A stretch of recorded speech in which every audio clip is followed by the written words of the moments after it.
Baik, bismillahirrahmanirrahim. Assalamualaikum warahmatullahi wabarakatuh. Selamat pagi, salam sejahtera untuk kita semua.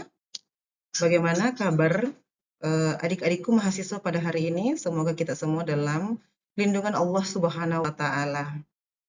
Ya, jadi kita kembali lagi di mata kuliah dasar-dasar manajemen, di mana pekan kemarin kita telah membahas tentang hakikat dan ruang lingkup ilmu manajemen, serta mendiskusikan sejarah ilmu manajemen.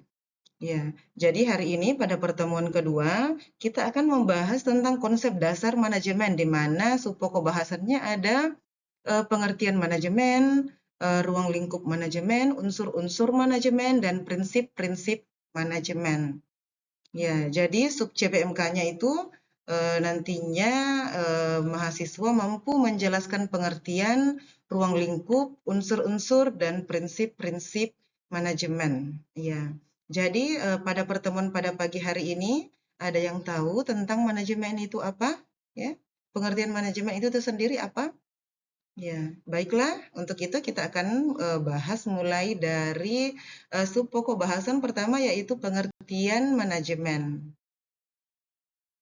Ya, jadi pengertian manajemen. Ya, jadi manajemen itu sendiri berasal dari kata bahasa Inggris yaitu to manage ya, yang artinya mengatur. Ya, jadi manajemen adalah suatu proses kegiatan untuk mencapai tujuan yang telah ditetapkan. Mulai dari planning, perencanaan, ya, kemudian organizing atau pengorganisasian, kemudian actuating atau pengarahan, kemudian controlling atau pengawasan. Ya, jadi ada definisi dari J.C. Denyer ya yang mengatakan bahwa management is the directing and controlling in order to achieve its specified purpose in the most economical way. Kemudian ada juga dari J.R. Terry. Management can be defined as the planning, controlling, organizing the work, and actuating the performing it so as to achieve the determined objective. Ya. Jadi manajemen adalah suatu upaya pemberian bimbingan dan pengarahan melalui perencanaan, koordinasi, pengintegrasian, pembagian tugas secara profesional dan proporsional, pengorganisasian, pengendalian, dan pemanfaatan sumber daya yang ada untuk mencapai tujuan yang telah ditetapkan bersama. Kemudian dalam pengertian tersebut, manajemen dapat dipandang sebagai suatu seni, di mana terdapat cara sebagai upaya membimbing sumber daya yang ada untuk mencapai tujuan. Ya, jadi ruang lingkup manajemen. Ya, ini ada manajemen tadi terdiri dari perencanaan, pengorganisasian, pengarahan, dan pengawasan. Ya, jadi perencanaan sendiri itu meliputi sasaran dan tujuan, pekerjaan, metode, pedoman teknis, perlengkapan, dan keuangan. Kemudian ada pengorganisasian atau organizing. Ya, yang meliputi tentang sumber daya manusia, sarana dan prasarana, kemudian struktur penugasan. Kemudian berikutnya ada pengarahan yang meliputi tentang pelatihan dan bimbingan, komunikasi, serta motivasi.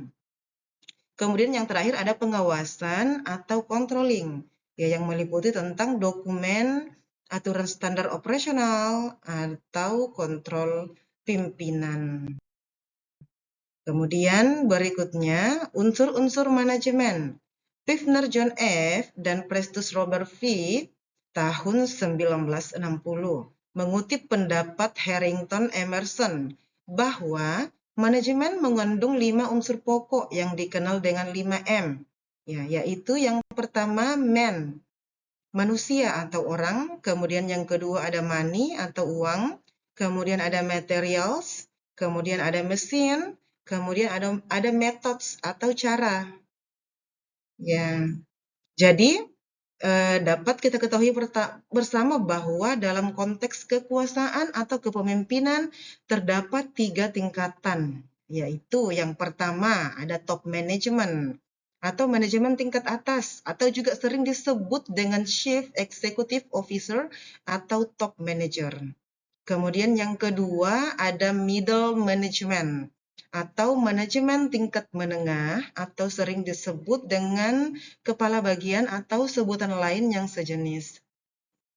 Kemudian yang terakhir ada lower management atau manajemen tingkat bawah, yang dikenal juga dengan sebutan manajemen tingkat operasional, meliputi supervisor, kepala seksi, dan mandor atau sebutan lain yang sejenis. Ya. Jadi prinsip-prinsip manajemen terbagi lagi sampai 14 ya. Yang pertama ada pembagian kerja atau division of work.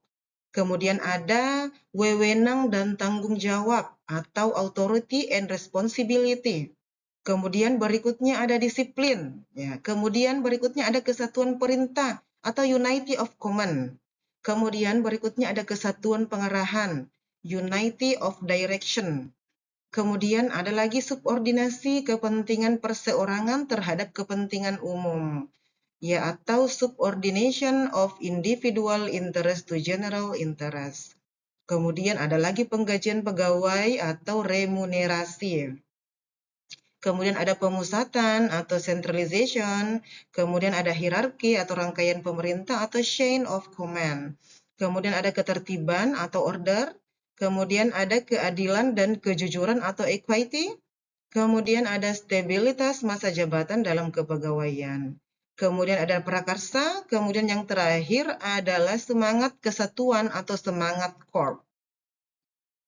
Ya, jadi adik-adikku mahasiswa, mengapa kita perlu mempelajari manajemen? Jadi ada 3 alasan di sini yang Ibu kutip ya. Yang pertama, bagi orang yang beragama, melakukan kerjasama yang baik untuk mencapai suatu tujuan merupakan suatu keharusan atau kewajiban. Ya, jadi dalam manajemen kerjasama yang baik hanya ada dalam konsep dan prinsip manajemen.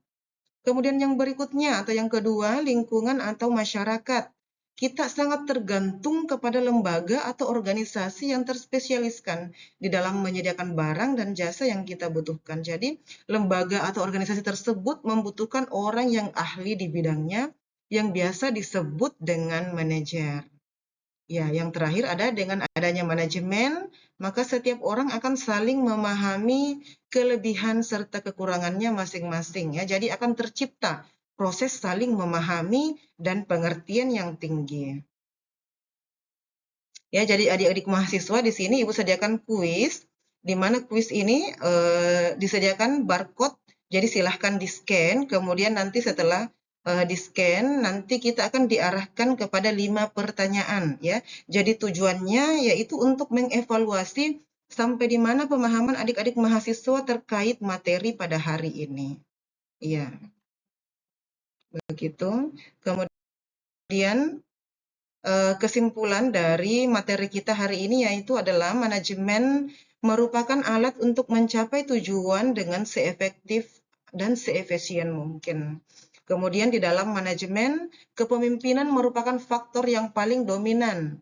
Manajemen merupakan sistem kerjasama yang kooperatif dan rasional.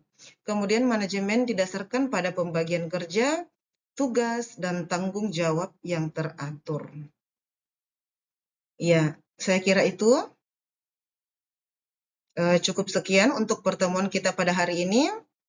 Sampai ketemu pekan depan dengan materi pengertian perilaku organisasi dan konsep perilaku organisasi. Ya, mudah-mudahan apa yang saya sampaikan pada hari ini dapat disimak dengan sebaik-baiknya. Akhirul kalam, wabillahi taufiq wal hidayah. Wassalamualaikum warahmatullahi wabarakatuh.